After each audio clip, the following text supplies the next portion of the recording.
Hey Laura, Hello. how's it going? Oh man, yesterday was rough. I don't feel like getting out my laptop. I'm just gonna use my phone and lay in bed right now. Oh, why was yesterday so tough? Just It was a because. long day. I had a physical training, like a self physical training session early in the morning. I Oof. have all morning classes, like from 8 a.m. to 9, then from 10 to, I'm like, I cannot do this right now. And then I drove to St. Louis and had to be with some of my other military flight mates. We threw rifles at each other, which was fun. And Is that then usually what you do with rifles? Throw them? Because it seems like that's less effective than maybe. we're actually spinning them, but one of the moves requires us to spin it, and then in mid spin we like punt it to the other person. Oh, It's right, right, right. throwing. I've It's seen fine. that. It's the I've seen catching that. it. It's the catching that I don't trust myself to, and I'm like, I'm sorry that I will miss you guys because I promise if I throw a rifle to you, it will not hit you because it will hit the ground. And then I had a Oh, really long drill practice, like a drill session late into the night at like 11, got home at 1. So I'm like, I am not doing this today. oh, you poor thing. It's It's fun, just tiring. yeah, yeah, no. I don't know about all of you, but I get so much. I don't know. It's like I don't have as much stamina as I usually. I don't know if it's the pandemic. I don't know if it's just whatever stress. It's Things are definitely the on cold. fire.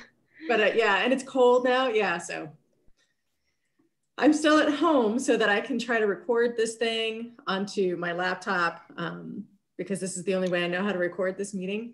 So I will have to leave probably about 10:45 so that I can try to set up and get this on YouTube and get it up on our No, okay. page, and then drive into into St. Charles. Oh my gosh. I live in St. Louis, so it'll be an interesting, and I had to go teach my other two classes. So we'll see how this works. So if I'm a little bit like, Absolutely. okay, bye everybody, adios, get off. That's the reason. How's everybody else doing? Doing okay?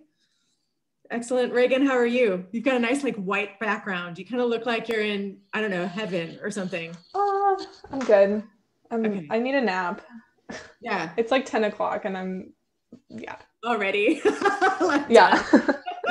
Yesterday I was like, this week has been so long and it's Tuesday. So Done. we're doing That well. is a mood. Hello, Kitty.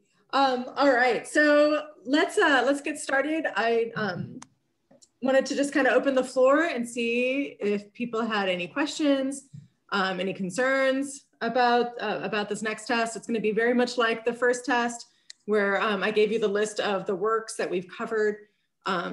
Notice that Kierkegaard is not on that list, but if you wanted to bring in Kierkegaard, especially to talk about things like Man of God, I think there's a really great, then please do. Notice also I didn't put Double Consciousness by Du Bois, but please, if you want to bring him in to, again, kind of make connections between the works and other theories that were surrounding the works at the time. So there, even though, oh, hi, Emily. Let me get Emily in here. Even though those texts weren't on the test, that doesn't necessarily mean that they have to be completely absent. And for some of you, I mean, you all did so well in the first test. I'm a little ashamed at how many A's everybody's getting. I should probably make this class a little harder for you all. But No, that just means that you're a good teacher. no, I have a feeling I'm being a little too easy. You guys are so awesome. You're just also awesome. So, but if the only comment I can give is that some of you could maybe make a few more connections, because what I'm looking for as a professor is not just your ability to comprehend what you're reading, right? I mean, that's pretty good because some of these works are really dense and really confusing. And so that's already really, really good. So you'll get, a B, high B, just to be able to recognize that passage. But if you want to get the 9, the 9.5, the 10, then I want you to start to make those connections, right? Because that's a higher level thinking skill than just being able to comprehend a reading, is to make connections.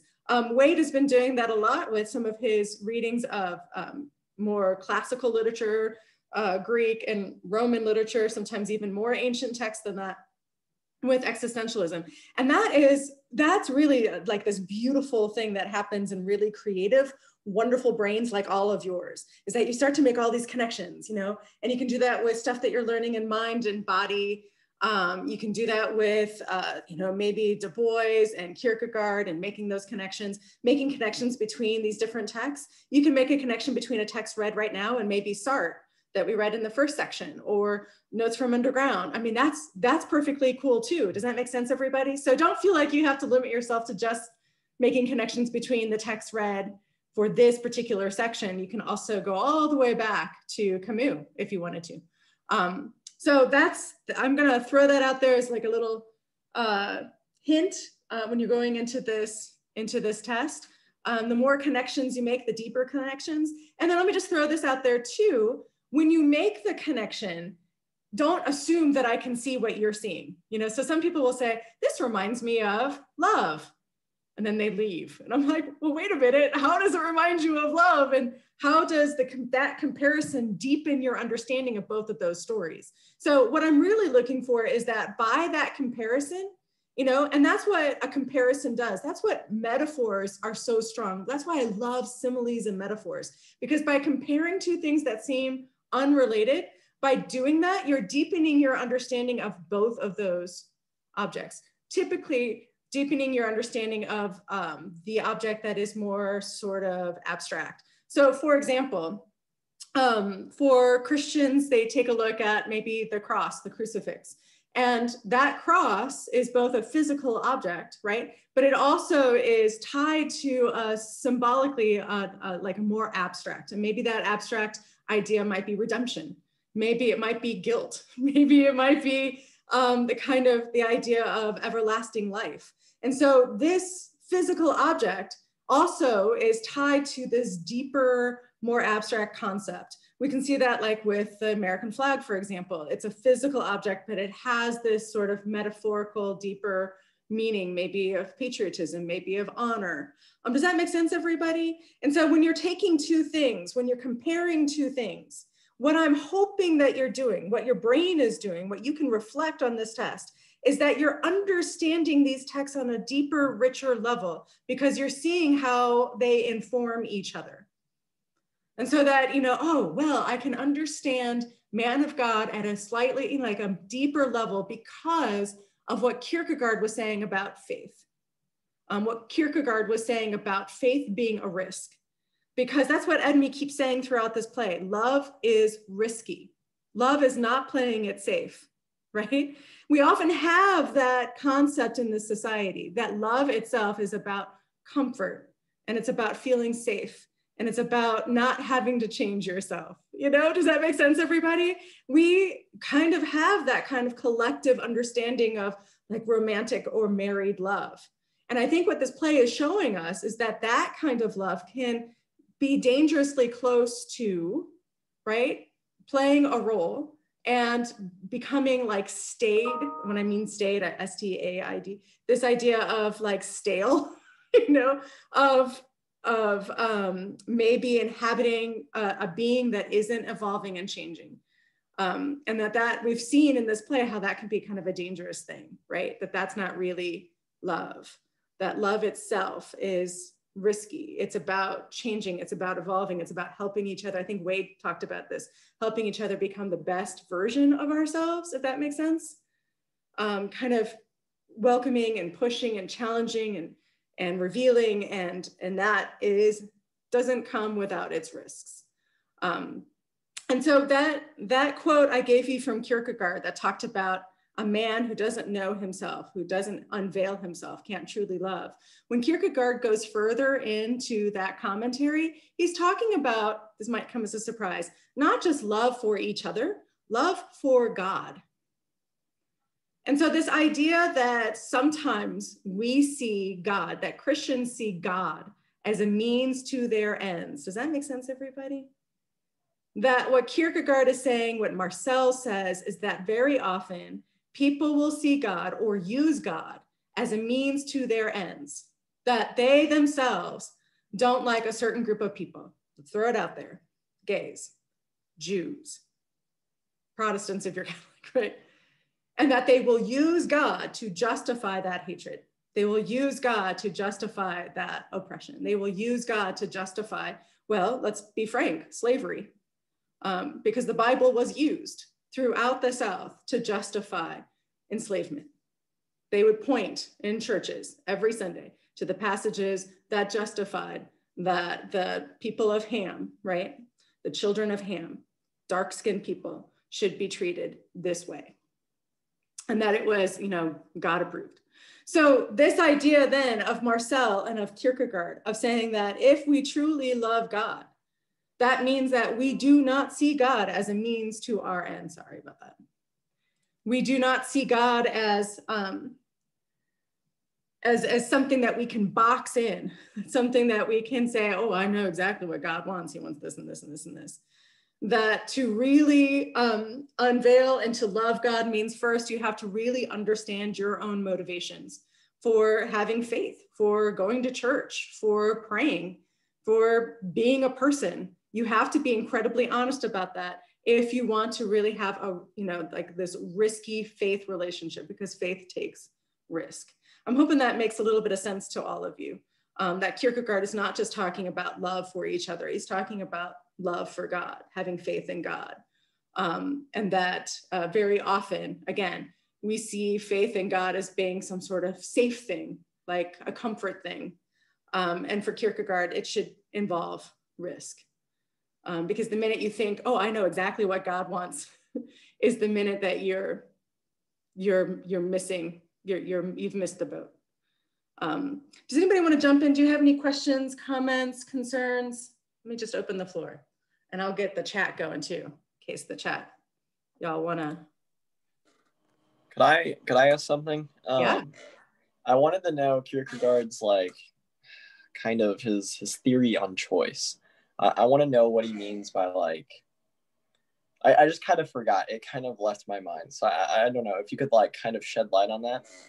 Yeah, he absolutely, this is where, for the most part, when we talk about Sartre and how Sartre is in the 1920s and 30s and 40s, when Sartre is sort of crafting existentialism, born from the world wars and the absolute tragedies that were happening in Europe and the complete unrest, civil, political unrest. If we think this is a trying time, go back, to the 1930s and 40s. I mean, talk about the entire world was crumbling.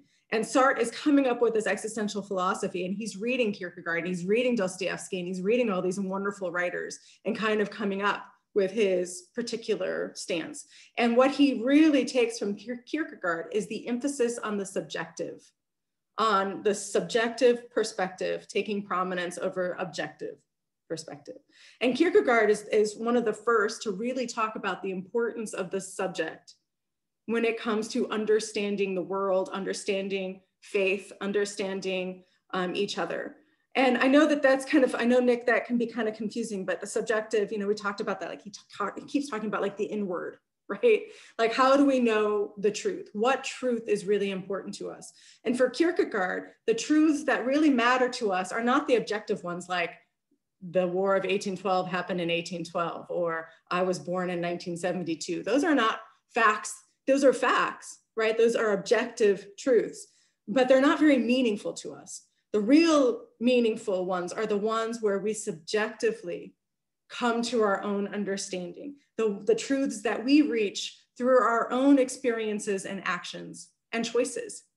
And so again, if you are a person of faith, and this is why he talks about how it's really difficult for someone to become a Christian or to be a Christian if they've been raised Christian, is because their subjecthood was not a part of that decision-making process, right? That they were introduced to Christianity in a sort of hey, this is just something you believe. And that many Christians don't question it, and they don't think about it, and it's not a choice for them. It's always been offered as, this is the truth, you swallow it, sometimes literally, with Eucharist, you take it, this is your truth. And for Kierkegaard, that is, it's really, really difficult to be a person of faith if you think that God is objectively, factually exists. If you believe that the dogma of Christianity is a factual, objective truth, he thinks that you've completely missed the boat, because it should be a choice that is hard to make, to have faith. And it should be, for him, it's absurd. Faith is absurd. You know, having faith in a Trinity is absurd. Having faith in a God that is, you know, something bigger and larger is kind of absurd. It's irrational. And so in order to be able to choose that, you have to kind of leave behind objective truths, if that makes sense. You've got to leap into faith, because if you know it's true already, then you don't have faith. Faith means that the only thing you're certain of is that you don't know for sure. Like, that's what faith is. If you knew for sure, then you don't. Faith doesn't exist. And so for him, that's where Kierkegaard really gets this idea of the subjecthood being so primary in our understanding of the world, and so primary in the creation of what we think is of right and wrong. And Kierkegaard would agree with that.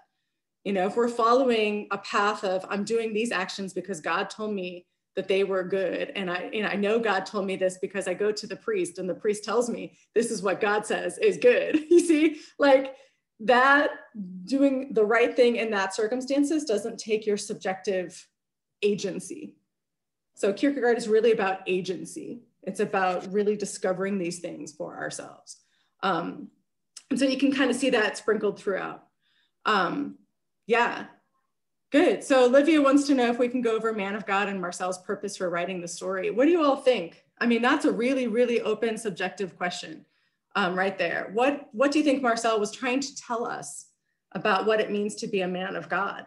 I mean, Marcel is a Catholic, y'all. He's a Catholic existentialist, but he's a Catholic. He's a religious person. He went to church. He was part of the Catholic Church. So I know that might come as a shock to you, because it seems like he's really questioning, you know, the role of religious people. But what do you think he was trying to say? Autumn, did you want to jump in? I saw you unmuted yourself, so I didn't know. Okay, so what do you all think? Yeah, Autumn, go for it. I said, sorry, there was an accident. Okay, that's okay. So anybody else, what do you think is his purpose? What is he trying to tell us in Man of God?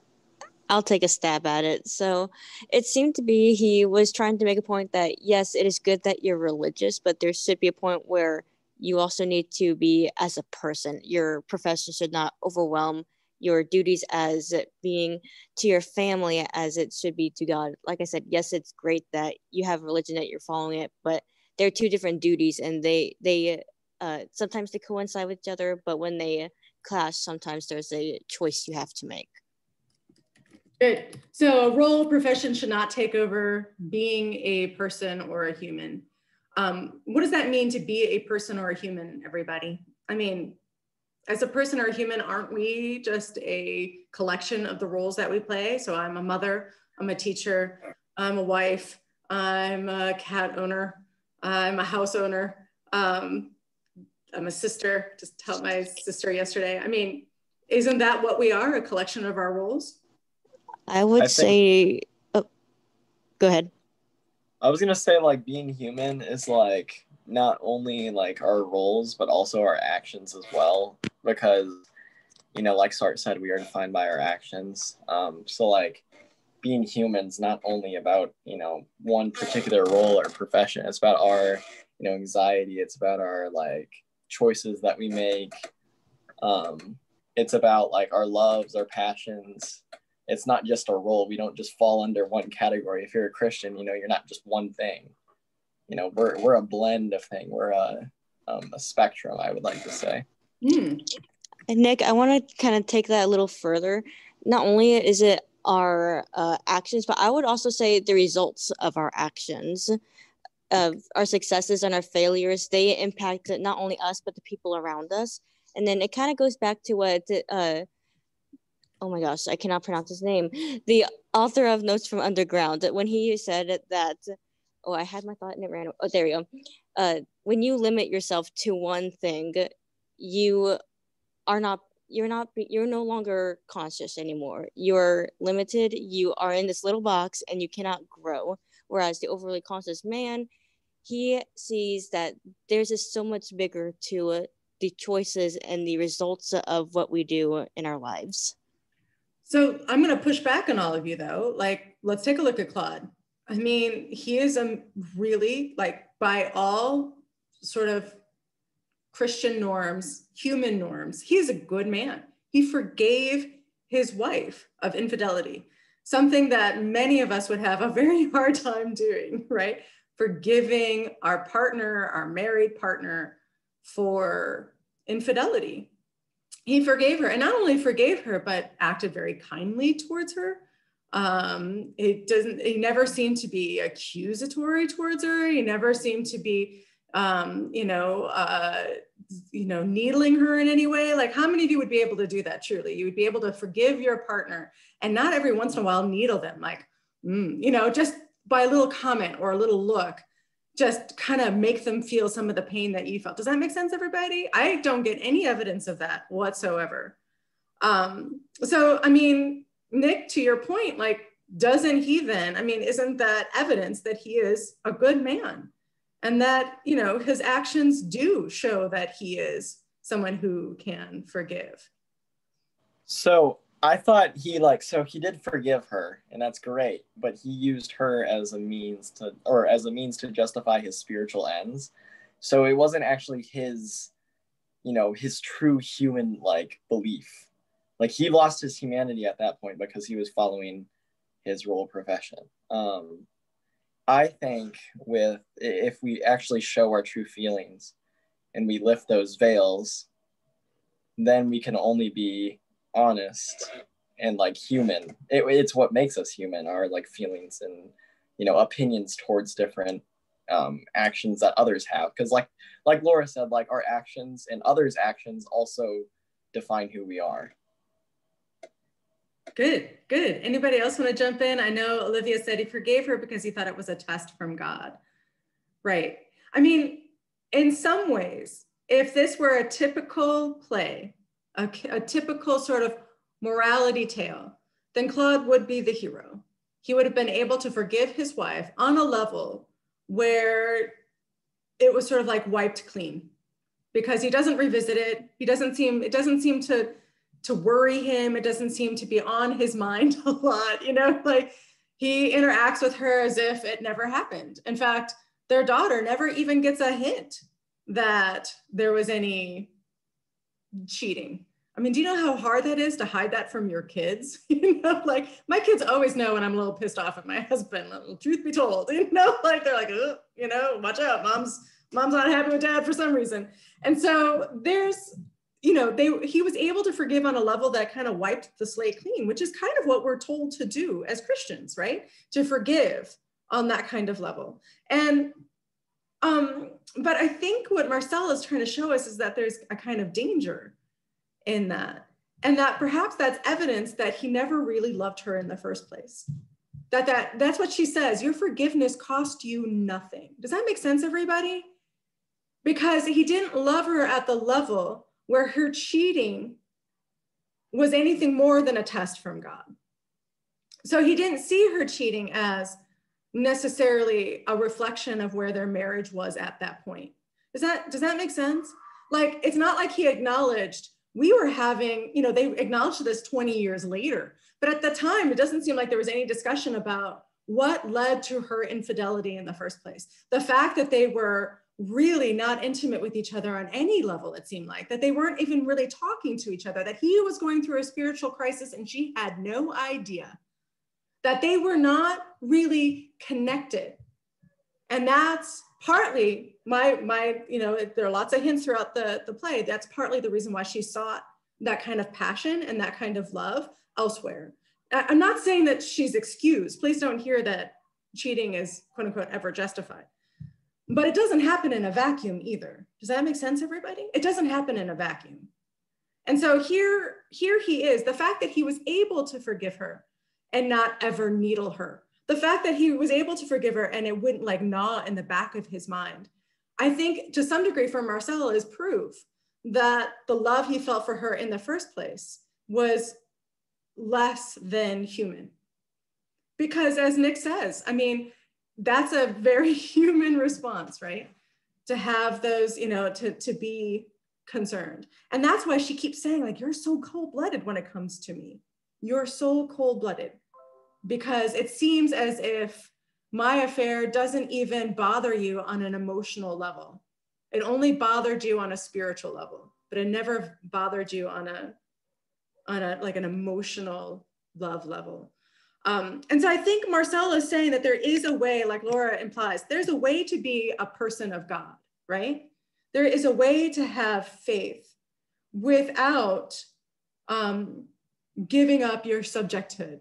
And that's the balance for Marcel, I think. I mean, he wrote this play in order to kind of reveal to us and show us that to be a Christian shouldn't take over your humanity.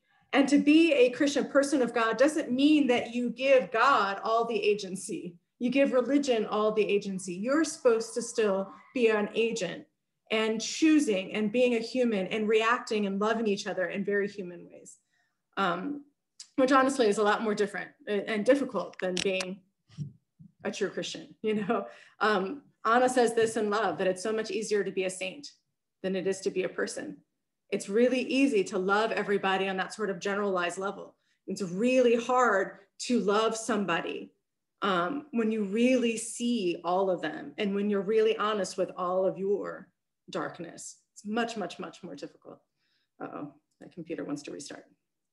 To be in the anniversary of their wedding day. Yeah, absolutely. I think so, Laura, that's incredibly significant throughout this play, that it's their anniversary, their wedding, Christmas, all of that is significant to the timing of this play. Yeah. Nick wants to talk about double consciousness real quick. Let's explore that, because I think this is a really interesting part of this section of this class. Typically when I tell people I teach this class and then I go through my lists of work, this is the part where they're sort of their head scratching, because usually existentialism is a bunch of dead white guys from Europe, you know, especially France. You know, we got a lot of French dead white men. You know, we've got Sartre, we've got Camus, got Dostoevsky, he's Russian, but you know, and Kierkegaard. But I deliberately want to open this up to looking at how existentialism influences our literature in this country, and especially with minority communities. So double consciousness, I want to talk about this in terms of, I want to see if I can share my screen here. I want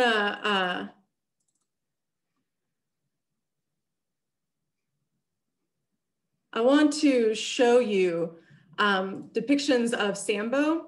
So can you all see this? My screen? Okay. Yes. Yeah. So Sambo, this is what a lot of the white men in Battle Royale kept calling the narrator. They kept calling him Sambo, Sambo, Sambo. And some of you you didn't grow up in my generation, so maybe that kind of went over your head. But Sambo is this depiction, it was a racist stereotype of people of African descent. This is kind of the depiction right here, okay?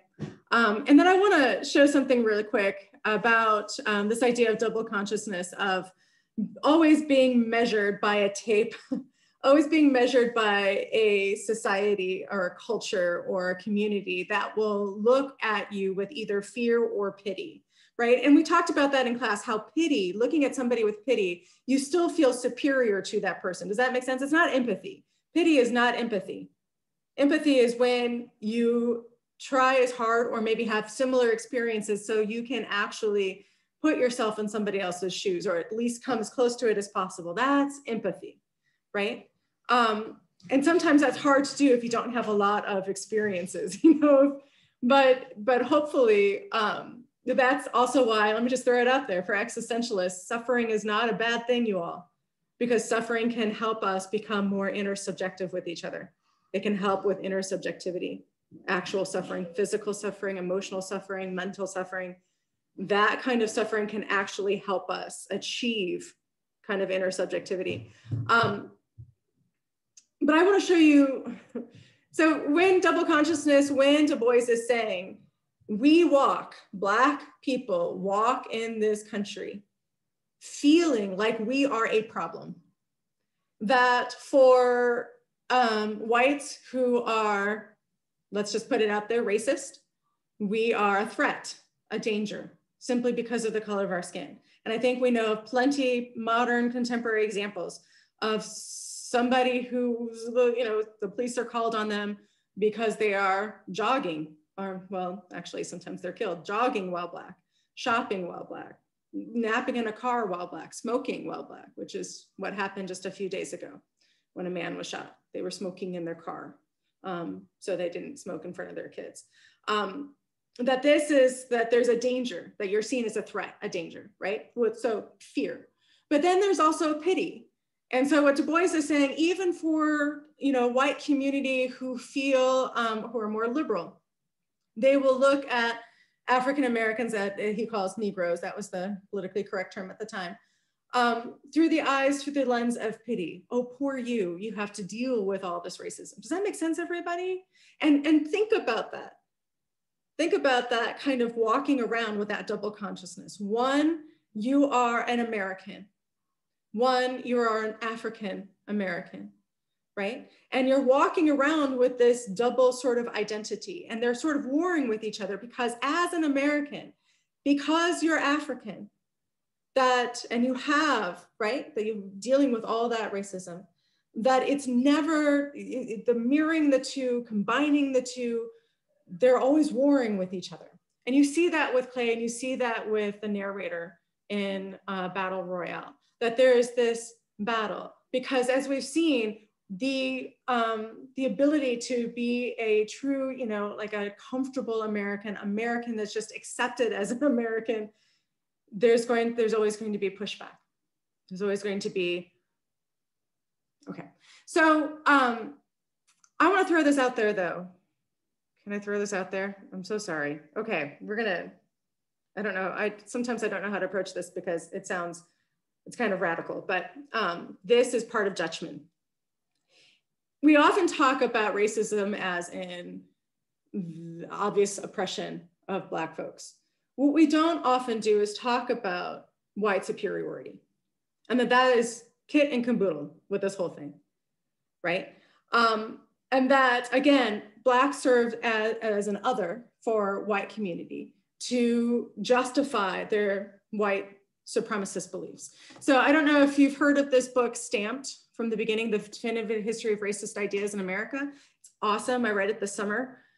So Kendi comes up with this theory, and it's again, an incredible book. If any of you want to read it, I would be happy to bring it. You can read it and give it back to me. It's really beautiful. He wants to make this supposition that a lot of people will say, well, there was racism and then slavery happened. There was racism and then colonization happened. And Kendi is saying, that certain colonizing countries, mostly in Europe, later America, right? That certain colonizing countries wanted to justify going into other countries and stealing, you know, their raw material, using the people as slaves. They needed to justify this. And so they came up with, they conceived, they developed, they created racist ideologies. Does that make sense, everybody? It's not that racism existed and then they acted. And this right there, existentialism, you know, that it's not that this was a good choice or a bad choice, you know, racism existed. No, their actions actually created these racist belief systems. So if we take that, I want to show you very quickly this. These are cartoons. They're pretty awful, but I wanna reiterate to all of you, these are cartoons I grew up with. I saw these when I was growing up. I was born in 1972. So in the 70s and 80s, Saturday morning, wake up early, turn on the TV. Many of these cartoons would be mixed in with Bugs Bunny and Betty Boop and all that good stuff. So I just wanna show this for a little bit.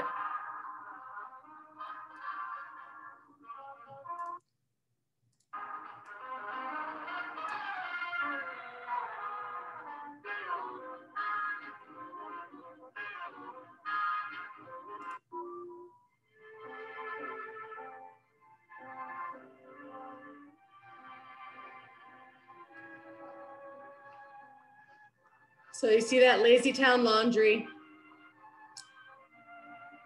So that kind of belief system that, you know, blacks are lazy. Here's like Sambo.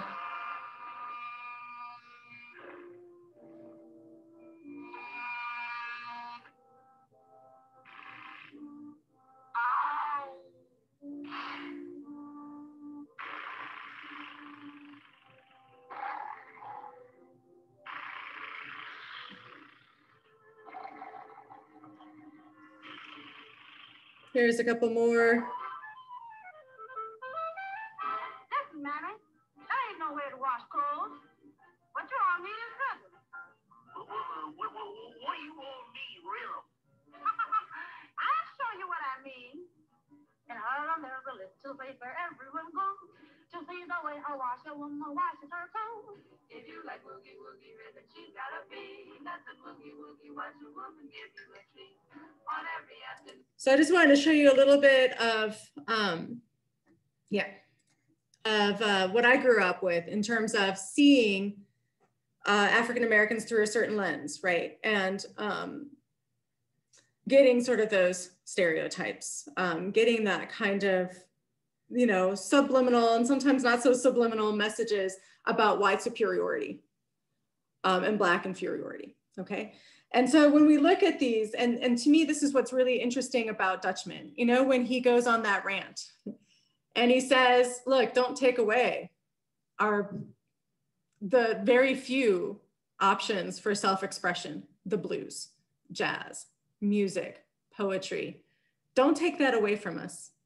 And try not to teach us too much of white man's European rationalism. Why not? Do you all remember what Clay starts to warn Lulu and, or Lula and the other people on the subway? Do you all remember?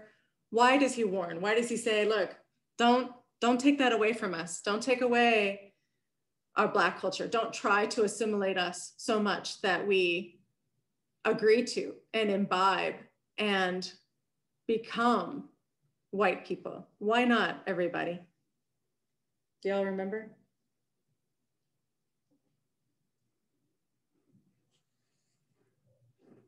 Because of course, assimilation, and a lot of you talked about this in your journals, assimilation is the belief that white culture is superior, that white culture is better, that in order to succeed or be valuable or valued, that in this country, the closer you get to white values, white cultural norms, the quote unquote more American you are. Does that make sense? Are you hearing that? Do you understand what I'm talking about?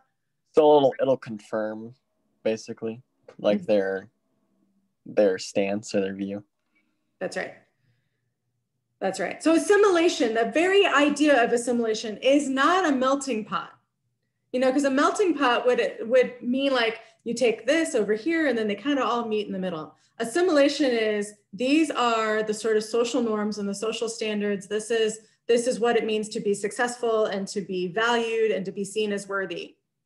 And all these other cultures, what you need to do is get as close to these white supremacist values as possible, to be as white as possible. Yeah.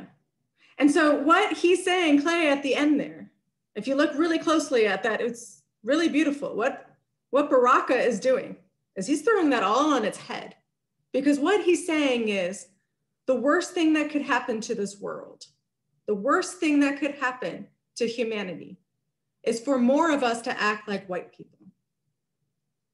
Because look what white people have done. They have enslaved, they have colonized other cultures. They have ruined other religions. They have dominated, they have killed, they have raped. And not everyone's done that, right? But the added kind of evilness, this is according to Baraka, right? If you read the Dutchman, the added evilness is that we've done it with this idea that those other cultures deserved it. We've done it with this idea that rationally, logically, because these other people are lesser than we are God-given. We have been given almost God-given power and grace, right?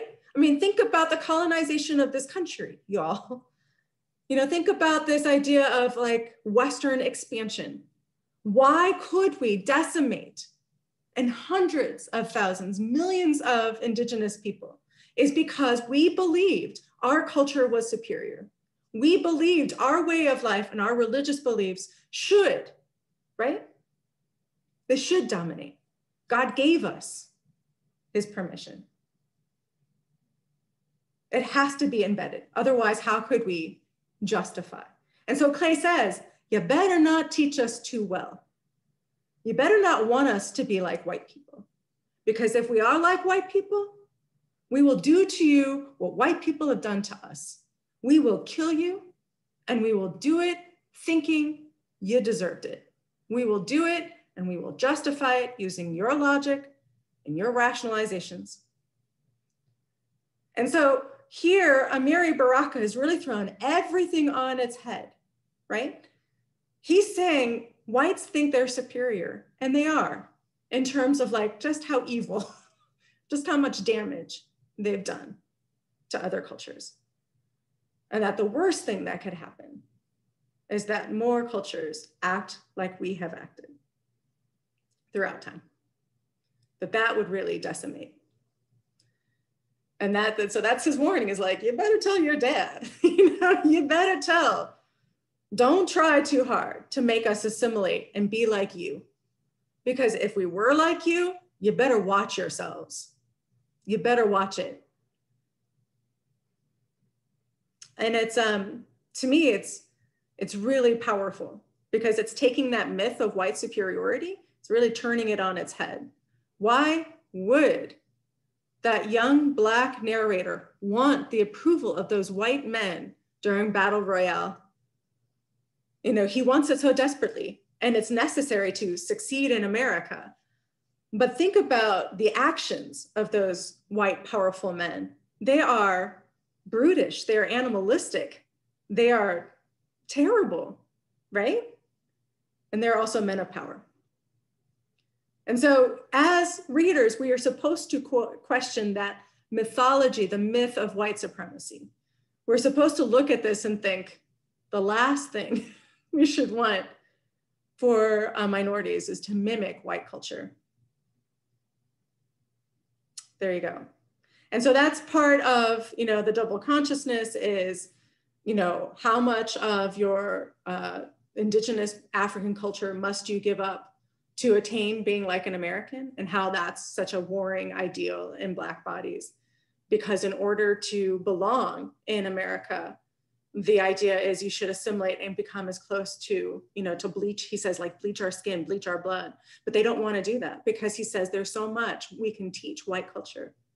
There's so much African culture can help teach and inform and enrich American culture, right? So there you go. Are there any questions or comments about that?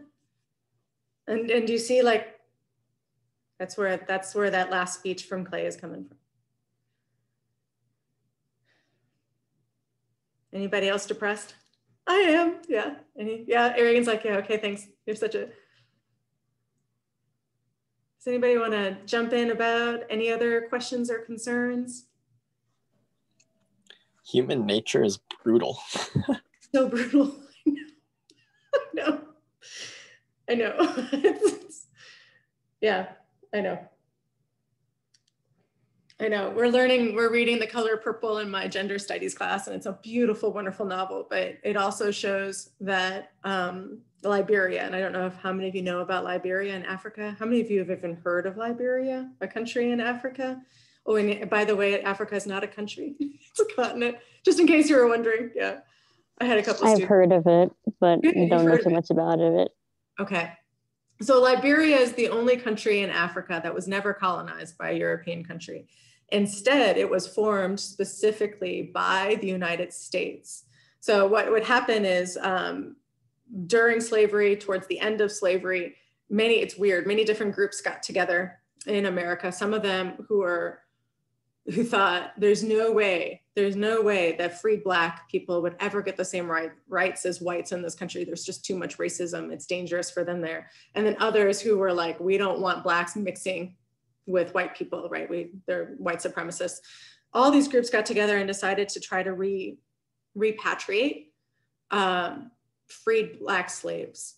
So they created a country in Africa, Liberia. The capital is Monrovia, from President Monroe, okay? So they try to, basically create a country so that ex-Black slaves could go back to Africa. So freed Black people could go to Africa. And many of them did, to Liberia. But unfortunately, it's so sad. Many of those freed Black slaves basically set up the same system of plantations in Liberia. So they saw the native indigenous Liberians as being basically lower than they were. And so these, they would call Liberio-Americans. Tubman is one of them, if you've ever heard of Tubman, President Tubman of Liberia. They would set up these plantations with American companies, Firestone being the biggest one. And they would, these rubber companies would set up plantations that very much mirrored the South. And it's just, Nick, it's like, again, white culture taught those freed Black slaves a little too well. Do you think that's why to mimic slavery in another country? Do you think that's why the United States kind of took hold of slavery? Is Europeans brought it over, and then we were like, okay, we can incorporate that, and then others followed, and then that kind of just became the norm. Mm-hmm. That's what Kendi argues in his book. That's exactly what Kendi argues in his book. It's not like racism existed, and then these cultural phenomenons existed. It's that cultures, like, deliberately, sociologically, race doesn't have a biological factor, right? This is a complete invention of different cultures that wanted power and money and had to figure out moral, ethical, religious justifications to do what they were going to do. And thus, ta-da, then you start to see this, like, all of this boost and all of this literature about the inferiority of different cultures and how they would benefit from European cultures going in, that this was a favor to them.